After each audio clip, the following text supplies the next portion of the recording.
Sí, y te vas. No, no, no, no me voy a matar. Buenas noches, amigos. Acá estamos haciendo otro programa más, ¿no es cierto? Otra visita más adentro de sus hogares, como me lo han permitido hacer hasta ahora, y se los agradezco de corazón.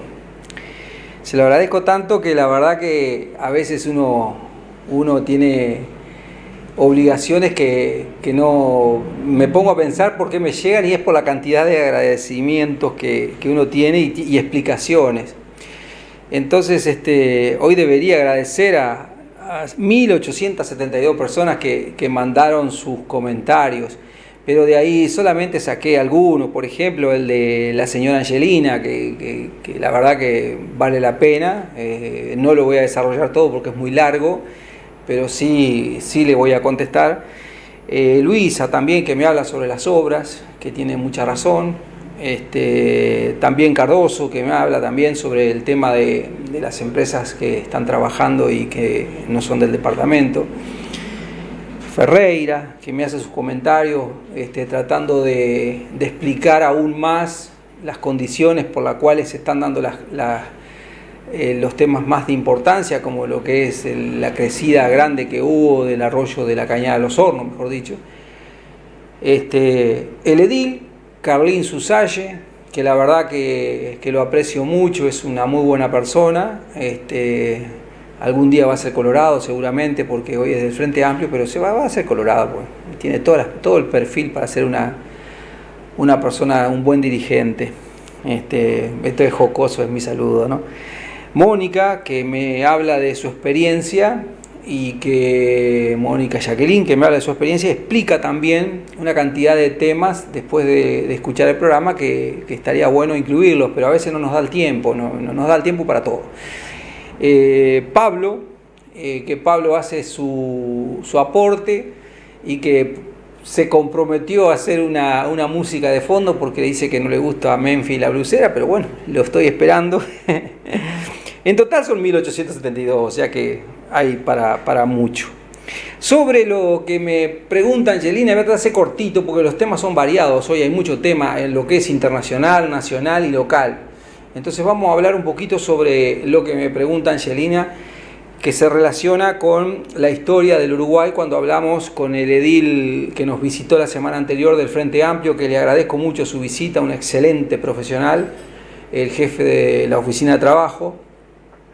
La verdad que tiene un conocimiento sobre lo que es la parte que vamos a tratar al final, sobre lo que es el medio ambiente, que esa gente vale la pena aprovechar su conocimiento, porque la verdad que lo tiene y es muy bueno y con experiencia. Entonces eso es muy importante de destacarlo, porque no es de esos que payan, sino que uno que sabe. Y cuando una persona sabe y conoce del tema, es bueno escucharla porque aprendemos todos. En este caso, el edil que nos visitó la semana anterior es un edil que lo mandó Carlín, lo envió Carlín, le agradezco mucho esto, y es suplente, pero no importa, es un buen funcionario y le agradezco mucho su presencia y sus conocimientos, que lástima que hoy al final tenemos que tocar más temas de los que quedaron en el aire de él, pero bueno, ya no faltarán oportunidades de que pueda venir. Está muy comprometido en otras actividades. Lo de Angelina. ¿Qué pasa cuando toqué lo de la familia Lord Ponsonby? Es cierto, tuve un pequeño error en sustantivo y verbo. Eso es muy cierto. En eso, por explicar, me confundí en la ortografía.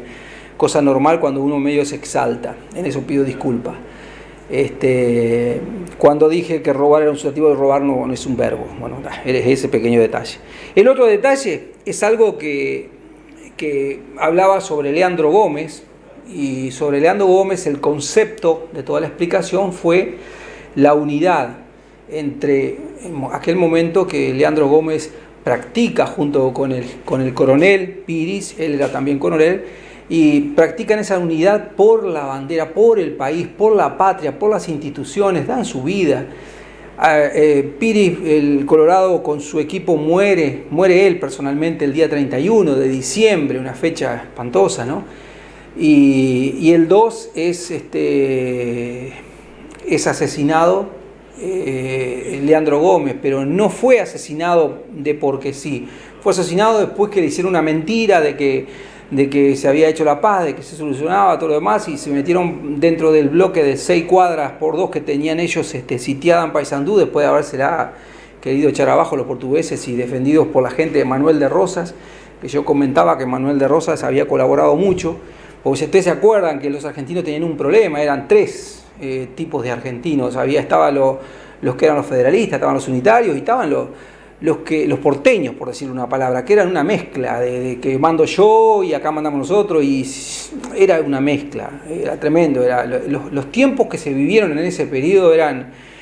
si uno dice que eso es una anarquía, directamente tengo que contestarle que la definición no la puedo discutir, porque anarquía sería que no los manda nadie, pero a ellos sí, tenían un cabeza, pero realmente parecía una anarquía, efectivamente, más en el caso de los porteños, que por eso Manuel de Rosas aplicó mucho eso de ingresar. Ahora, con la explicación que me pide Angelina, que esto es histórico, ¿no? El por qué Lord Ponsonby ingresa acá, viene acá. Lord Ponsonby era uno de los 5 hermanos, apellido nobiliario, obviamente, ¿no? Lord. Tenía un título nobiliario, perdón, y que él, el padre era viconde, entonces el padre tenía muchos bienes, pero el hijo, el caso de John era un tipo especial, calculo que debe haber sido en aquella época el mejor, diríamos que, por decirlo más técnico, como una especie de embajador o algo, vamos a llamarlo negociador. Era lo mejor que tenía Inglaterra, lo mejor. El rey Carlos IV tenía, me acuerdo, lo que dicen los libros, ¿no? Pues yo no estaba en esa época, pero lo que dicen los libros, el por qué define que venga él acá, eran por 2 razones. Una, porque era un tipo muy catalogado como la máxima autoridad técnica y mediadora, y además porque era una persona, como yo le explicaba, muy bien parecida, y bueno, y se ve que el amante del rey estaba muy enamorada de él, entonces la única manera fue ¡ping!, lo fletamos. Y lo fletaron como embajador, pero no de Uruguay, sino de Buenos Aires. Buenos Aires, porque se reconocía que Buenos Aires sí era un estado. Brasil, acuérdense que era un reinado aparte, orden o progreso, que se había independizado del reino de Portugal, y querían quedarse con, se acuerda que le llamaban la colonia cisplatina, ¿no? O sea que no era así nomás, se querían quedar con todo. Mientras que los porteños a su vez querían Montevideo, el puerto, y mientras que los argentinos en particular, los de Rosas, no querían eso, porque se le venían por el norte argentino invadiendo los portugueses, porque no era solamente Uruguay que querían Entre Ríos, querían Santa Fe, querían Corrientes, querían todo, ellos estaban invadiendo. La corona de Brasil quería todo. Y bueno, entonces esto fue posterior al tratado que hizo Lord Ponsonby.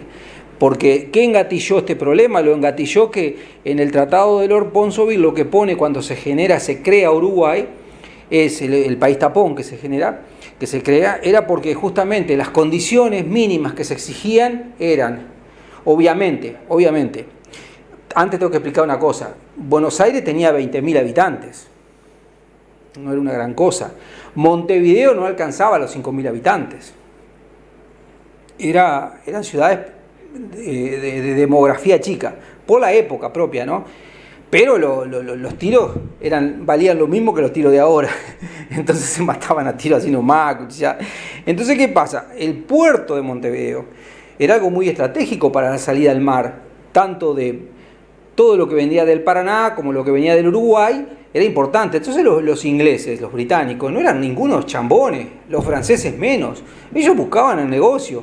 Por eso van a encontrarse que en aquellas 20.000 personas que vivían en Buenos Aires, 1.600 eran de origen portugués, origen brasileño, por decirlo de una manera, porque después pasaron a ser del Estado de Brasil, del país Brasil. Ellos eran comerciantes, muchos franceses, había 300 y pico franceses.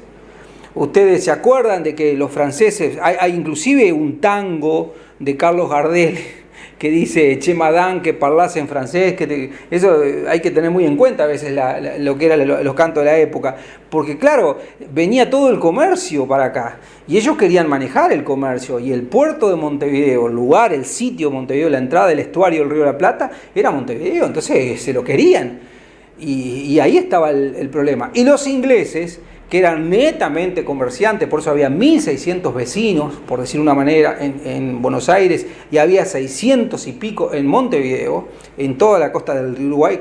Por ejemplo, ustedes van a Conchilla y van a encontrar el Hotel Evans, y toda la cantidad de casas que había ahí, todas esas casas que están ahí al lado de lo que hoy es la fábrica de papel, la pastera, van a encontrar que todas son casas al estilo inglés, que es una cuadra entera que parece un rancho de una cuadra de largo y divididas por una pared solamente. O sea, todo el estilo inglés. Eso es lo que nos quedó a nosotros. Los ingleses no se querían ir de acá. Era así de claro, no querían irse. Y entonces, por ahí es que mandan un mediador. Ahora ese mediador, cuando viene acá, 1810 estamos hablando, estaba en ese momento, presidía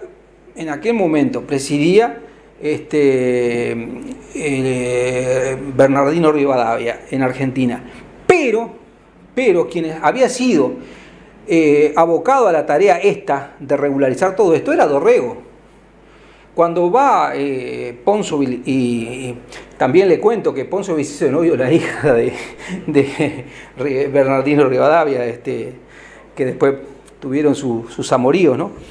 Había una relación diferente. Él no quería estar acá, no le gustaba, pero contaba con el apoyo de Rivadavia. Entonces le dijo el ok, que le costó la vida a Dorrego. Mire que a Dorrego lo fusilaron por haber cometido el error tan grande de decir que el Estado Uruguay, hoy Uruguay, era de Brasil, para dejarse embromar con la guerra, y le costó la muerte, porque no era así. Dirán lo que digan, pero esto lo pueden leer muy claramente en el libro del historiador Pelliza, argentino, y de Maistegui de Uruguay. La verdad que está muy interesante. ¿Qué ocurre con eso? Y esto es para explicárselo a la señora Angelina, que realmente pensó que lo que decíamos sobre el Estado tapón y el porqué de las guerras. Este negociador, Ponsonby, cuando hace el negocio en Brasil, en Río de Janeiro, para ser más exacto, y en el año 38, él define las pautas. Una de las pautas se toma como Estado al este del río Uruguay, pero no era solamente lo que hoy tenemos, sino más arriba. Nosotros terminamos mucho más arriba, casi 300 hectáreas más arriba. Entonces, 300 kilómetros más arriba. Entonces, las pautas que pone eran de que siempre y en cuanto se manejaran y se ordenaran, que esas pautas iban a cumplir. Entre ellas estaba que entre uruguayos no nos íbamos a pelear para mantener el orden. ¿Tá? Acuérdense la bandera, orden o progreso, bandera de Brasil, orden o progreso. Entonces, eran progresistas y tenían ese problema, muy encasillados. Entonces dijeron, bueno, cuando estos locos se pelean, blancos y colorados, y bueno, eso es nuestro. Se rompió, ellos mismos rompieron los esquemas, los porteños a los balazos, con los unitarios contra los federales, y los federales a su vez unidos hasta la propia provincia le llegaron, de Buenos Aires, viniendo de todas las provincias unidas. En ese caso encabezaba Manuel de Rosas, y de ahí nace esta famosa, diríamos que, arreglo de que 4 o 5 familias, unas de origen portugués, otra de origen inglés, definen con Lord Ponsonby los límites del país. Y de ahí se acabó todo. Ahí Lord Ponsonby se va de nuevo para Inglaterra. No le gustaba estar acá. Los límites del país son muy cuestionados. Porque, por ejemplo, nosotros teníamos, ya corto enseguida, vamos a terminar el pensamiento, nosotros teníamos solamente geografía terrestre, no teníamos agua. Eso, yo le decía a la señora que me preguntaba sobre este tema, se ve que es historiadora, me preguntaba por qué yo dije que no tenían agua. No teníamos agua, nosotros nos tirábamos al agua en pocitos y ya estábamos en territorio argentino. Nos tirábamos al agua en el río Uruguay, estábamos en territorio argentino. Nosotros teníamos país, pero no teníamos agua. Eso fue posterior, pero muy posterior en el tiempo. Sí teníamos la posibilidad de navegar, sí teníamos lo que era la Armada Nacional pero no, y los puertos, pero no teníamos los límites que hoy tenemos. Los límites que hoy tenemos pasaron a ser una cosa posterior. Aclarado el tema y el concepto de unidad que marcó Leandro Gómez en Paysandú, y aclarado el tema de Lord Ponsonby y todo lo que es el por qué Uruguay, ¿no? ¿Por qué Uruguay? Bueno, ahora sí, productor, podemos ir al corte y seguimos con el verdadero programa, porque hasta ahora ha sido saludo nada más. Gracias.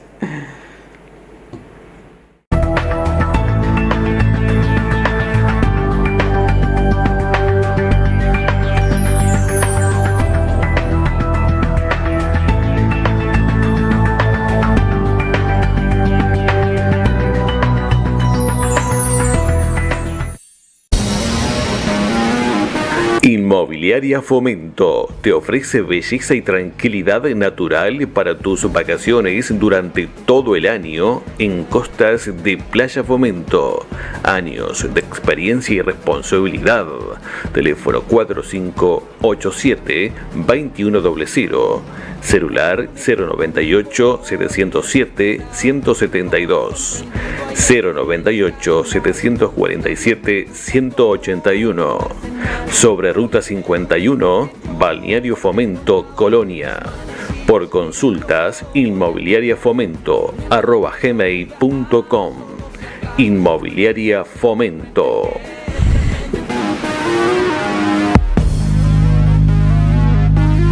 Inmobiliaria Fomento.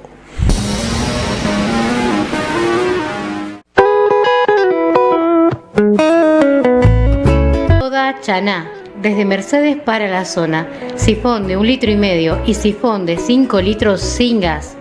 Pedilos al 099-529-196. Pura y liviana. Soda Chaná.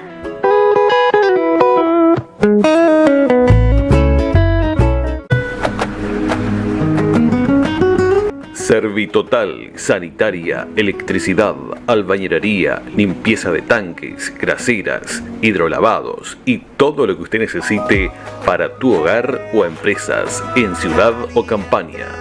Presupuestos sin costos, trabajos garantidos. Celular 095-328-060.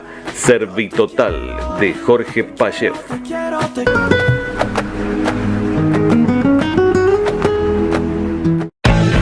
TCM, Promo Amigo, presentando un nuevo abonado, bonificación de 50% en próxima cuota, y el abonado nuevo tiene 1 mes sin cargo y 4 meses al 50%.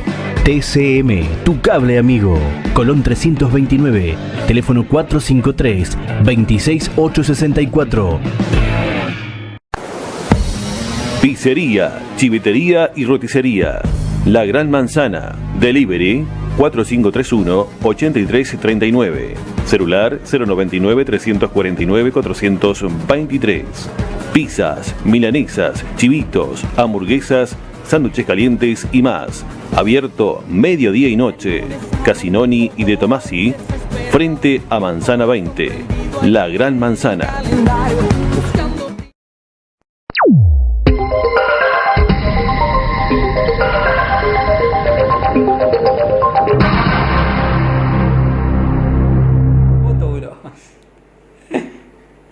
Bueno, seguimos.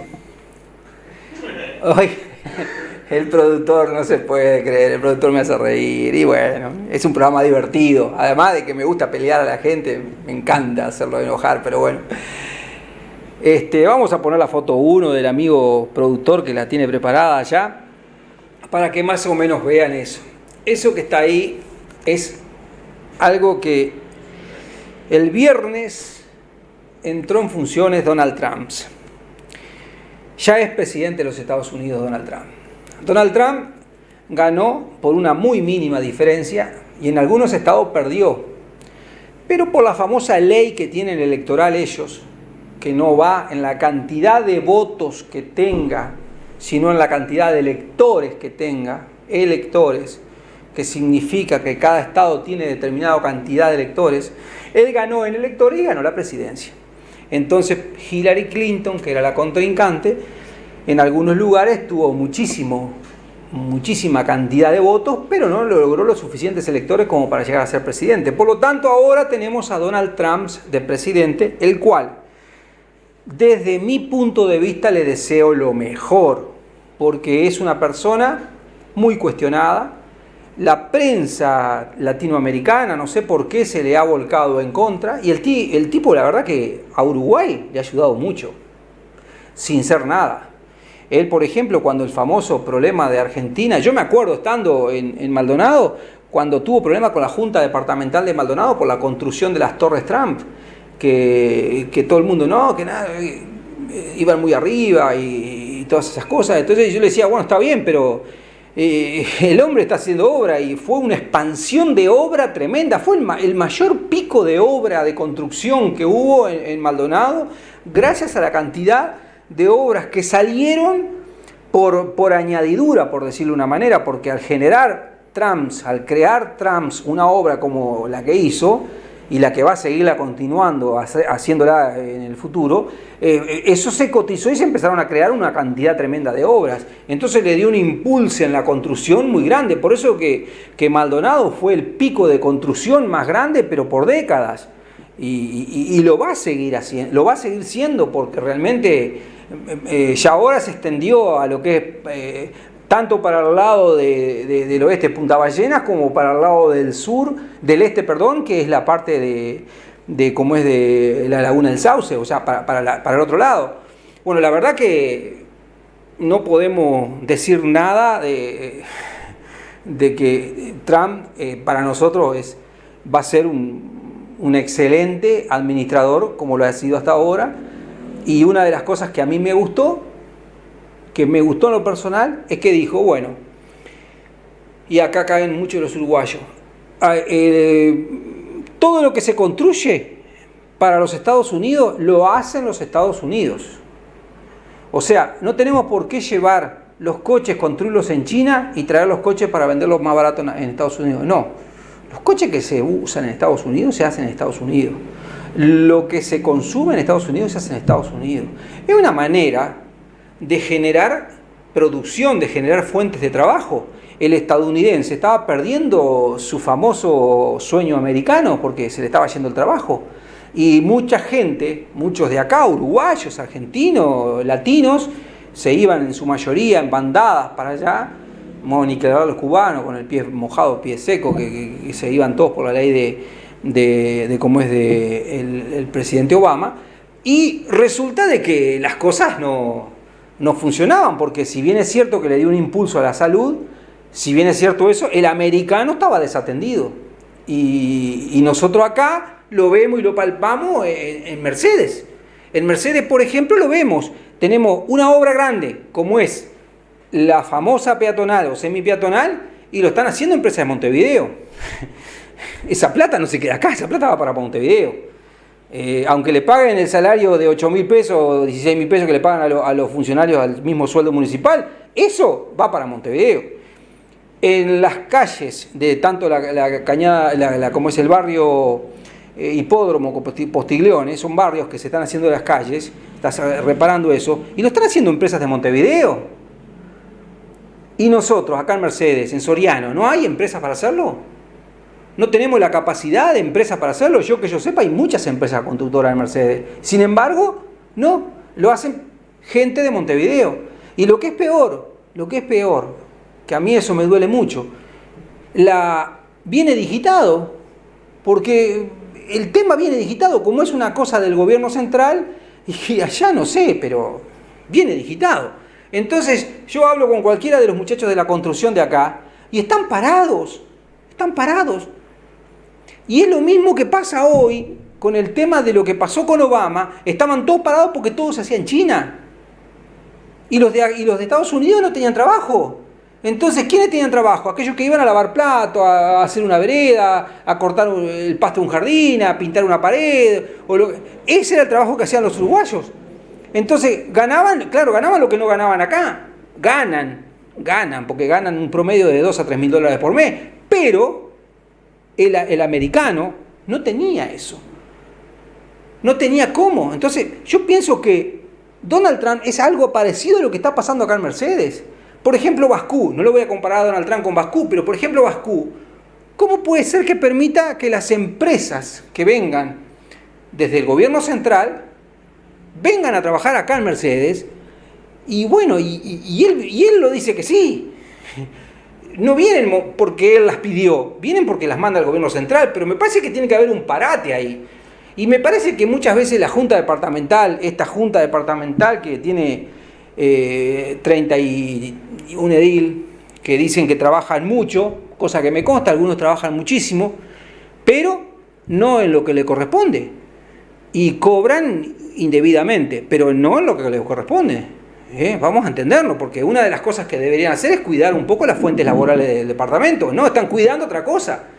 Entonces, ¿por qué dije Donald Trump? ¿Por qué puse la foto de Donald Trump? Porque felicito a Donald Trump lo que está haciendo. Me parece estupendo lo que está haciendo. Y otra de las cosas que está haciendo Donald Trump, que ya lo dijo antes de la elección, es un tipo muy creyente, al igual que yo.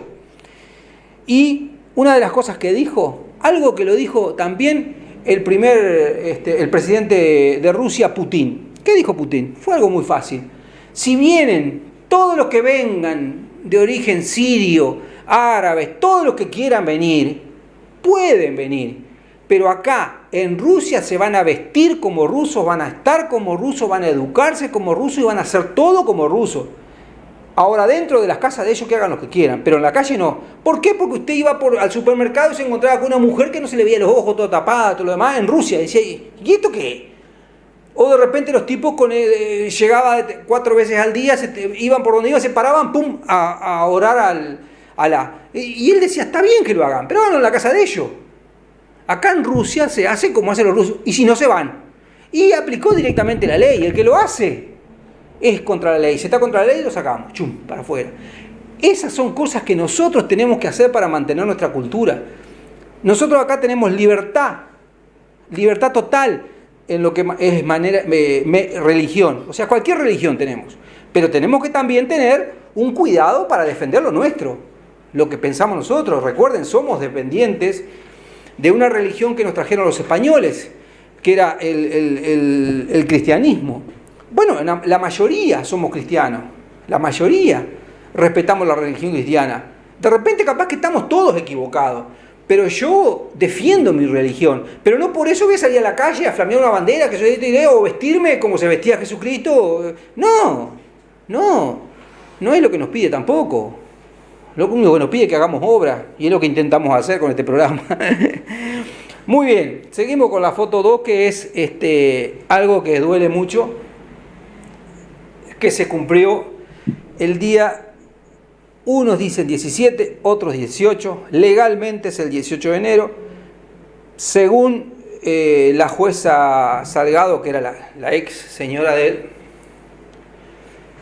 fue el día anterior. Ese es Nisman. Alberto Nisman. Saben que cierro los ojos y me recuerdo verlo en el último programa que hizo, que fue un miércoles, en A Dos Voces, el programa en TN, y cuando empezó a contar la denuncia que iba a presentar el lunes, yo dije, este tipo no llega vivo. Lo dije porque me nació de adentro. ¿Por qué es tanta la corrupción que estaba mostrando? Era tanta. Porque lo que demostraba el señor, en ese momento el fiscal Nisman, mostraba, era que la presidenta de Argentina se había puesto de acuerdo para sacarle las células rojas a los que habían hecho el atentado contra lo que es el mayor lugar, que es la AMIA de Argentina, de judaísmo. Y además de eso, es como los dos países que más en confrontación están, que es el Islam con el judaísmo, era hacer un pacto. Y el canciller Timmermans, que es el canciller que estaba ahí, había avalado el pacto en secreto. Y el señor lo había escuchado. Y el señor tenía la documentación de que había pasado por todas las autoridades, de cómo se habían hecho transferencias de fondos, cómo se habían arreglado la plata, cómo habían pagado las cuentas, cuánto depósito había por este concepto, por aquel otro concepto. Por ejemplo, el líder de Quebracho estaba puesto, bancado, que hasta la semana anterior viajó a un hotel 5 estrellas que no sé si no sale 5 o 6 mil dólares la habitación por noche, y lo llevaron como 10 días para que descansara un poco. El líder de Quebracho, ese que se lo ven todo tapado con unos palos rompiendo las calles de Montevideo, de Buenos Aires, bueno, ese. Y bueno, Nisman dijo eso. En las Torres del Lepar, en Puerto Madero, apareció muerto, con 14 custodios. 14 custodios tenía. Apareció muerto. Muchos dicen suicidio, muchos dicen que se mató.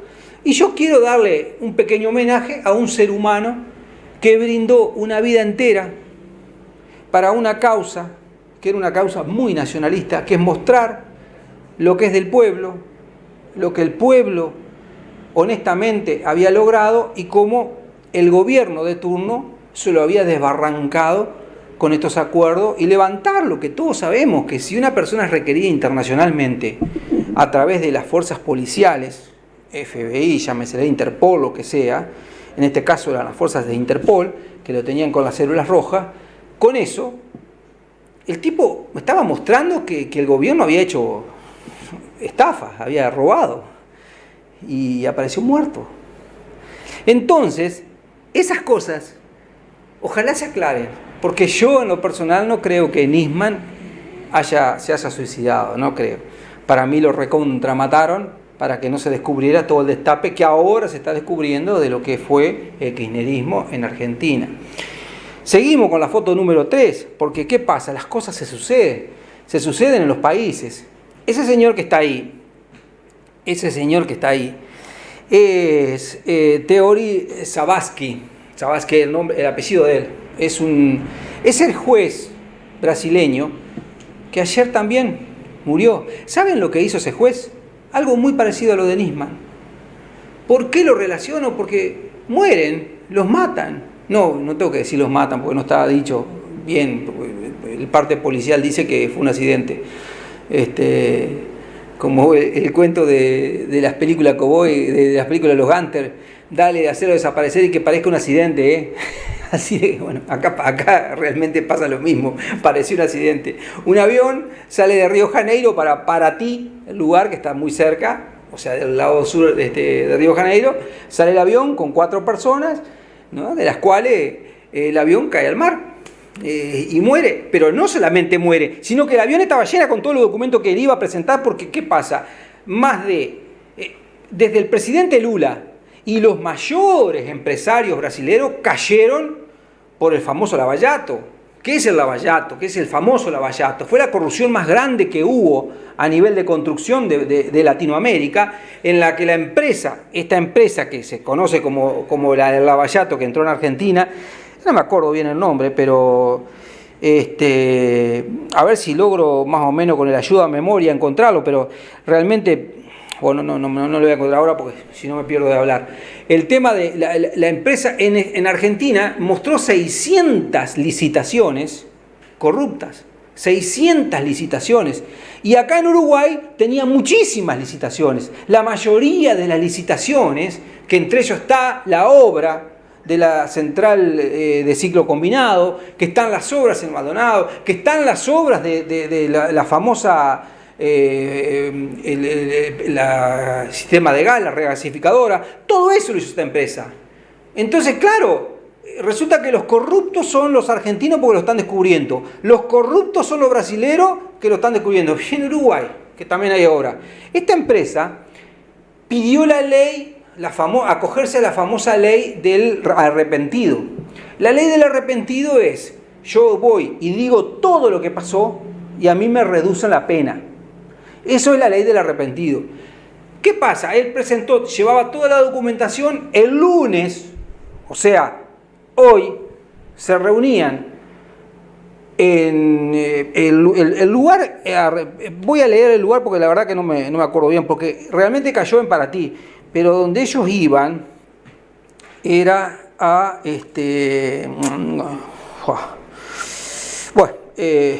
no me acuerdo de dónde iban. Iban a 40 kilómetros de Paraty, que era un lugar seguro donde se reunían todos, inclusive los parlamentaristas, y también el presidente de Brasil junto con los senadores. O sea, ¿qué iban a recibir ahí? Iban a recibir todas las pruebas del Lava-Jato que realmente mostraban ellos iban a Río de Janeiro, pero el lugar, quiero decirlo, que no, tiene un nombre el lugar que es muy conocido, ahora se me fue de la mente el lugar, iban ahí y se iban a reunir, como dice el ayudante productor, en Río de Janeiro, pero no me acuerdo el lugar, porque quiero decirlo con exactitud, pero ya se me va a acordar. Entonces, el avión cae, el avión desaparece, ¡pum!, al agua, pero con toda la documentación. Ellos, son 60 y pico senadores, las 60 y pico copias que llevaban también cayeron en el agua. Y como si fuera poco, quedó uno vivo. Y los que lo fueron a rescatar, y ahí empieza la ambigüedad, apareció tan golpeado que se murió. Entonces, no dejemos rastro, ¿no? Yo lo que digo es, la corrupción es tan grande. Ahora, claro, no crean que con esto Lula va a salir de la cárcel. No crean que con esto los 600 y pico que están involucrados van a quedar libres. Los 30 empresarios más grandes, más ricos de Brasil van a quedar libres. No. Lo que se le va a dar largas al asunto. Porque alguien lo va a tener que sustituir. Alguien va a tener que recomponer. Y esas son las cosas en que Uruguay se va a ver afectado en un periodo de 2 años. Porque no piensen que todo esto que ha pasado de los 57.000 millones de dólares que gastó Mujica, ustedes no piensen que esto va a quedar ahí nomás.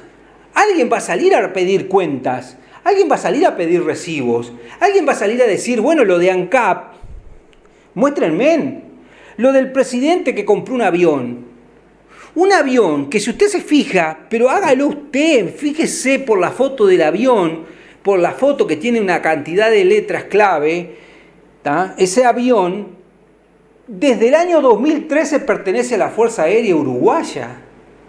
O sea que Uruguay está comprando un avión que ya no se vende más porque está discontinuado y que se presume que en 2 años no puede volar más, porque eso tiene la ley de la aviación, le dan un plazo de tiempo. Bueno, ese avión la va a comprar el gobierno porque es del gobierno. Entonces, vamos a entendernos bien. O es una persona que no ve las cosas, o está muy mal asesorado, o realmente le está haciendo mal lo que está tomando, porque no sea malo. Esas cosas no son claras. Además, el avión en el mercado, usted va y se fija, en el mercado está a $480.000 y Uruguay lo va a pagar a $1 millón, $1.090.000. Entonces, el Lava-Jato de Uruguay, que va a ser en 2 años, vayan preparándose, porque no van a estar solamente los hoy oficialistas, sino que van a estar también los del PIT-CNT, porque las obras estas, por ejemplo la de Dolores, por ejemplo la de acá de Mercedes, esas son todas digitadas, vienen las empresas enviadas por ellos, porque ni siquiera yo vi publicada la licitación, o pregunto, ¿alguien vio publicada la licitación? No existe licitación para eso. No existe. Entonces, bueno, el Lava-Jato va a seguir para acá. Eso se los puedo asegurar y listo. Ahora le iba a pedir un poquito para entrar en calor, ya que estamos con el tema del Lava-Jato, la figura número 4, que eso me pasó a mí. Eso me pasó a mí y lo mismo, de la misma manera que me pasó a mí, le pasó a otra persona, porque yo pensé que era Nao. Bueno, capaz que lo soy. Esa es una pareja alemana. Él tiene 72 años, ella tiene 70. Hace muchísimos años que vienen viajando alrededor del mundo. Viajan y tienen su lugar de asentamiento y de ahí se mueven. Tratan de vivir como vive cualquier pueblo. Y tenían, como creo que todos tenemos, un sistema iPhone, un sistema iPad, un sistema de informática en la cual ellos, a través de lo que es, por ejemplo, el sistema que yo hoy tengo, el común, sabe, si alguien quiere ubicarme, sabe por los cuadrículas en qué lugar del mundo, del país y del sitio estoy. O sea, tiene como un GPS interno que pueden verificar. Si me falta, por ejemplo, celular, yo puedo pedir, mira, esta es la clave, y me lo buscan enseguida y saben dónde está. Lo mismo en la computadora. La computadora, inclusive, si uno me la abre, me está avisando al celular que una persona me abrió la computadora. Hoy en día hay que tener esos programas, porque es así. Estamos muy bravos. Ahora, ¿qué pasa? Este señor, voy a contar primero lo que me pasó a mí. Yo voy a pagar el seguro a Montevideo. El seguro del barco se paga normalmente en la prefectura de Montevideo, en el edificio de la Armada Nacional. Tengo que ir hasta Tres Cruces, porque vengo bastante cansado de manejar, entonces me subo en CUT, me voy hasta Tres Cruces, en Tres Cruces me tomo un taxi, voy hasta el lugar, pago, me vuelvo, tomo otra CUT y me vengo para Mercedes.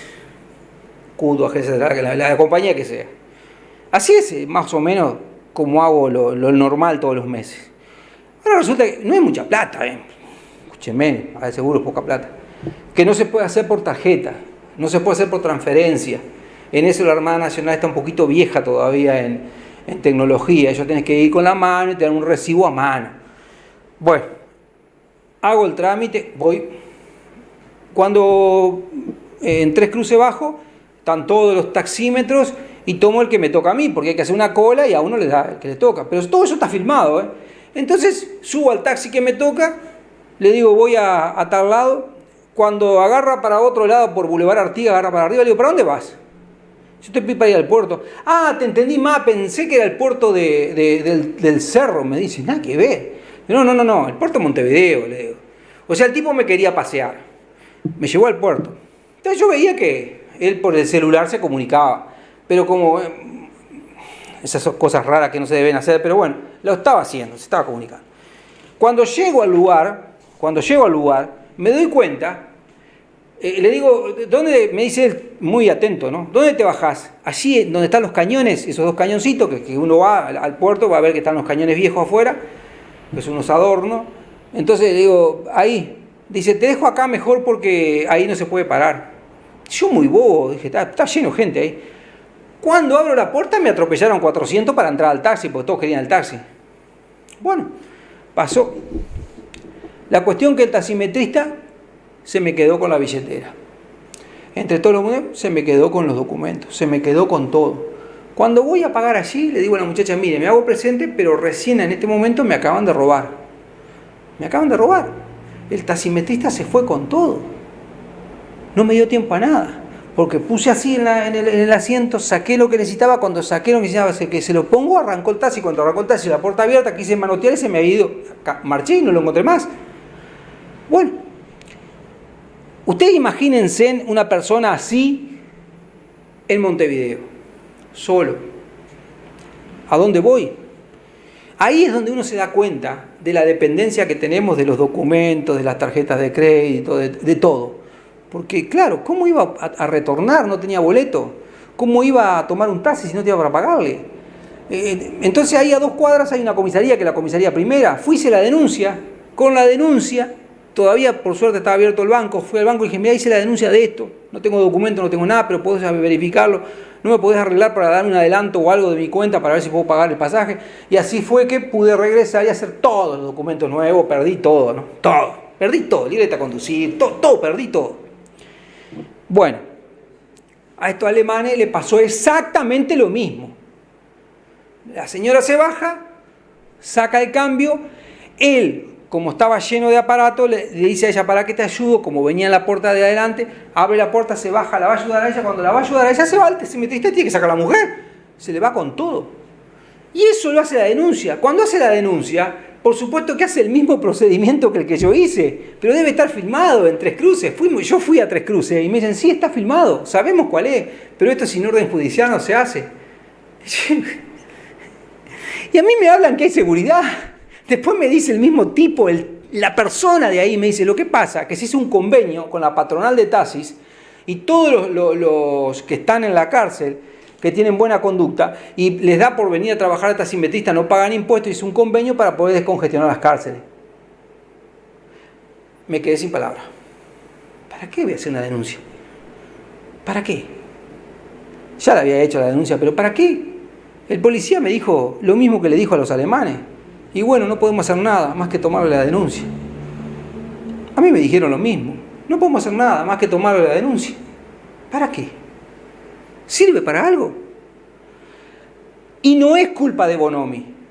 No es culpa de Bonomi. ¿Saben de quién es culpa esto? Esto es culpa del Estado. El Estado en su conjunto no ha creado la conciencia, las leyes, para que aquel que es damnificado pueda ir y quejarse y pueda tener alguien que lo defienda porque no tiene un peso. Usted si va a denunciar a alguien, a ese que denuncia, el gobierno le pone un abogado gratis. Pero usted, que es el damnificado, usted no tiene nada. Usted no tiene ningún instrumento para defenderse si no es por dinero, si no es pagar un abogado particular. Y eso es solamente acá. Están mal las leyes judiciales.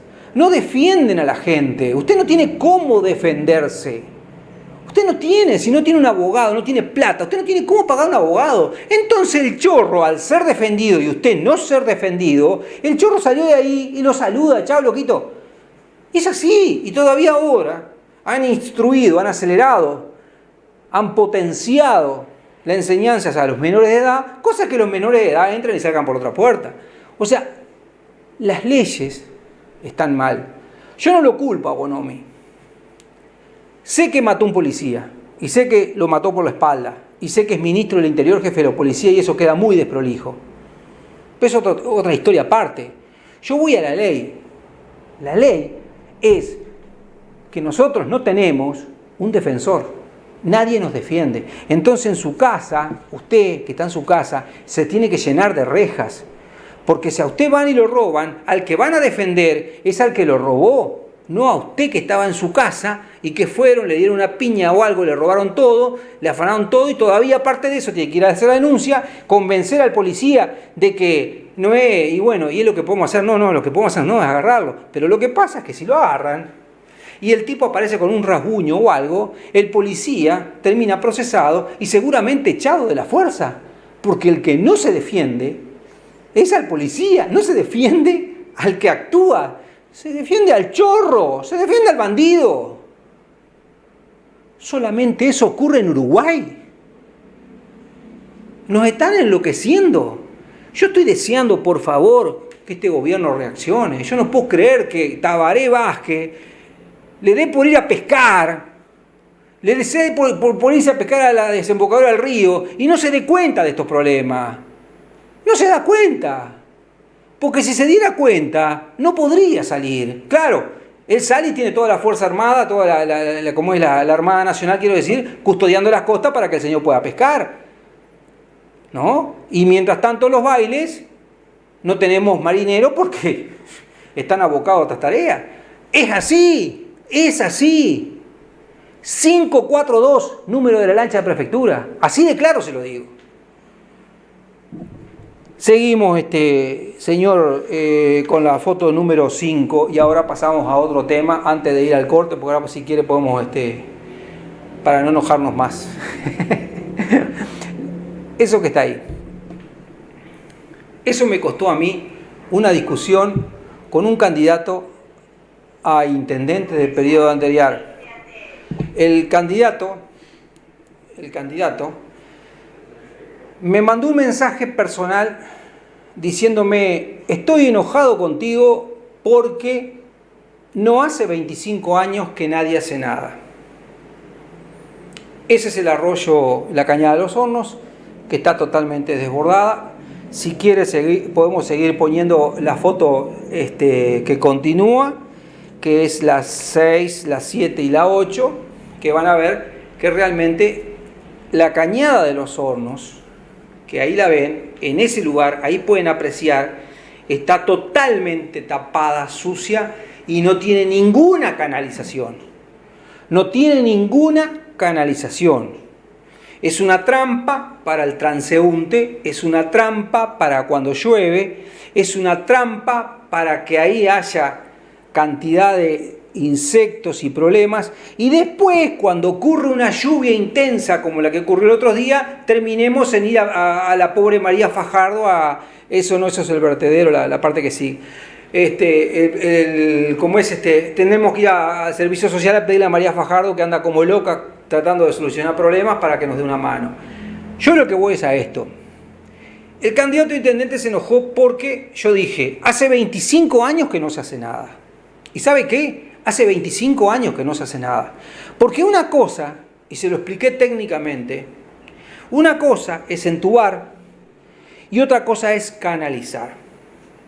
Si usted, por ejemplo, a una cañada cualquiera, hace lo que hizo un amigo, un profesional colega, que es hacer un modelo con las napas que hay, qué calidad de napas, cómo absorben, qué tipo de napas, qué cantidad de profundidades tenemos, cuál es la cota, cuál es la pendiente que tenemos.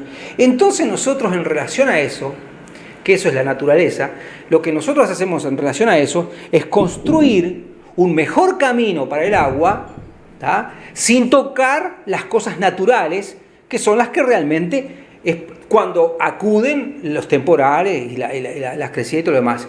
Una de ellas es profundizar hasta los niveles que permite la cota, o sea, que nunca sea menor a la cota del río donde desemboca. O sea, quiero ser claro, nunca puedo yo profundizar la cañada más de lo que es la profundidad del río de acá, que es donde desemboca. ¿Por qué? Porque si no, el agua del río de acá se va para ahí, en vez de irse de la cañada para el río. O sea, son pequeñas cosas, ¿no? Eso, si se hace, es una obra que lo tiene que hacer el gobierno nacional, obviamente. No lo puede hacer el gobierno departamental porque es una obra de ingeniería muy grande. Es como el saneamiento lo tiene que hacer el gobierno nacional. Son obras muy grandes, cuestan mucho dinero. Pero no me pueden decir que alguien hizo algo. No, yo lo escuchaba a más de uno hablar. Y no han hecho nada. Ahí el único que hizo un estudio, una evaluación, fue Juan Faber, que era funcionario municipal, que era un ingeniero hidrólogo, un ingeniero que conoce de lo que estamos hablando, que hoy está en Finlandia. Ese ingeniero, cuando hizo el estudio, él aplicó los niveles, todos los niveles correctos de cada cosa, dónde va esto, dónde va el otro, dónde se pueden anchar, dónde no. Inclusive preveó algo como de contingencia, una especie de pared, que era una laguna previa en la que si venía un torrente grande de agua, iba a tener una especie de sostén para poder evacuar de a poco y no tener ese problema. Todo eso está proyectado, planificado y todo lo demás. Nadie hizo nada. Nadie. No lo hizo Martino en su momento, no lo hizo Gustavo La Paz, no lo hizo Alfito Carezani, no lo hizo Guillermo Besosi y no lo está haciendo Bascú. ¿Saben por qué? Porque yo no sé, todavía tengo la duda si el intendente es Bascú o ese tal Caballero que aparece en todos lados. Porque el que habla en todos lados, Caballero, yo no sé si Caballero es el intendente o es Bascú. Yo cuando voté a Bascú, no voté a Caballero, pero bueno, se ve que el que contesta ahí es él. No sé por qué, no tengo la menor idea. Es algo que me sorprende, porque el que debe saber ahí es el intendente y el grupo de directores. Porque tienen un elemento impresionante, que es Aunchaina, que es Carlitos Aunchaina. Les puedo asegurar que si Carlitos Aunchaina de esto desarrolla toda su estrategia, le va a hacer un estudio previo de esto que estoy hablando, le va a hacer un cálculo y va a traer la persona adecuada y va a construir la obra adecuada. Hay que darle los medios, pero la persona está. No Caballero, que es un escribano. Úsenlo a Carlitos Aunchaina, que es un capo, con todas las letras. Los directores municipales, recién la nombré a María Fajardo. Pobre María, yo no sé, debe tener el corazón por allá abajo, porque la acribillan de todos lados, desde lo de Dolores hasta ahora no ha parado un día. Y cuando viene invierno, la directora de Cultura, pobre, hay que ver también cómo nos dio una mano en todo gracias a ella, porque no es gracias a Caballero, gracias a ella, se pudo sostener lo que se sostuvo la semana anterior, que terminó el 15, que es el jazz. Y ahora viene una cantidad de eventos más, y yo estoy tan agradecido que la verdad que estoy agradecido con los directores municipales. Lo que no estoy agradecido es con el caso de los ediles que se meten y que no saben nada. Hoy escuché a Siganda hablar y pobrecito Siganda, no sé dónde sacó esas ideas, todavía mandoneando al estilo Larrañaga, esto así, que me perdone Bakú, pasó por arriba de él igual. No, con cosas más, una parte técnica, no se habla a gritos. Lo técnico es técnico, es sentarse, evaluar y estudiar. Y no es así, no, así se ha hecho siempre y quedó mal. Cuando se hizo así quedó mal. Fíjense en la foto, tiene más de 50 años.